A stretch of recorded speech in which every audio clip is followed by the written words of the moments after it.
क्या आप जानते हैं सिंगल इन्वर्टेड कॉमा और डबल इन्वर्टेड कॉमा में क्या फर्क है? यानी कब हमें इस्तेमाल करना चाहिए सिंगल इन्वर्टेड कॉमा और कब हमें इस्तेमाल करना चाहिए डबल इन्वर्टेड कॉमा। अगर आप नहीं जानते हैं तो मैं आपको बता दूं, सिंगल इन्वर्टेड कॉमा हो या डबल इन्वर्टेड कॉमा, दोनों का इस्तेमाल किसी इंसान के बात को कोट करने के लिए किया जाता है। यानी किसी इंसान ने कोई बात कहा और हमें बताना हो कि उसने ऐसा बोला या ये वर्ड इस्तेमाल किया, तो उसके बातों को हूबहू कहने के लिए हम सिंगल इन्वर्टेड कॉमा या डबल इन्वर्टेड कॉमा का इस्तेमाल करते हैं। अब सवाल ये है कि कब करते हैं डबल इन्वर्टेड कॉमा और कब हम इस्तेमाल करते हैं सिंगल इन्वर्टेड कॉमा। तो मैं आपसे कहूंगा, जब हम उस इंसान के तरफ से बोले गए पूरी बात को कोट करते हैं, यानी पूरे स्टेटमेंट को कोट करते हैं, तो वहाँ हम देते हैं डबल इन्वर्टेड कॉमा। लेकिन जब हमें पूरी बात को कोट नहीं करना है, यानी पूरे सेंटेंस को कोट नहीं करना है,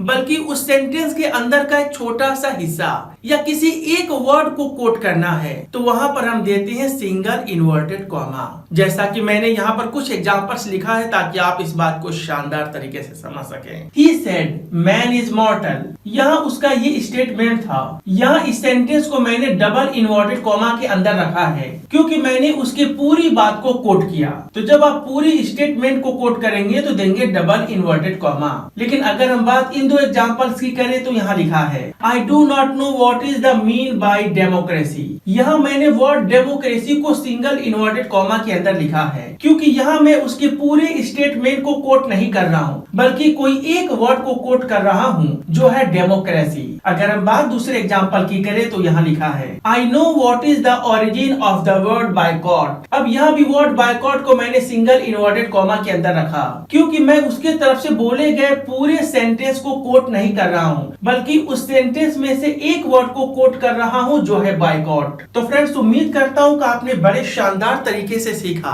कि हम डबल इन्वर्टेड कॉमा का इस्तेमाल तब करेंगे जब हमें पूरे सेंटेंस को कोट करना हो, यानी उसके तरफ से बोले गए पूरी बात को कोट करना हो। और अगर हमें पूरी बात को कोट नहीं करना है, बल्कि उस स्टेटमेंट का छोटा सा हिस्सा या कोई एक दो वर्ड को कोट करना हो, तो वहाँ पर हम सिंगल इन्वर्टेड कॉमा का इस्तेमाल करते हैं।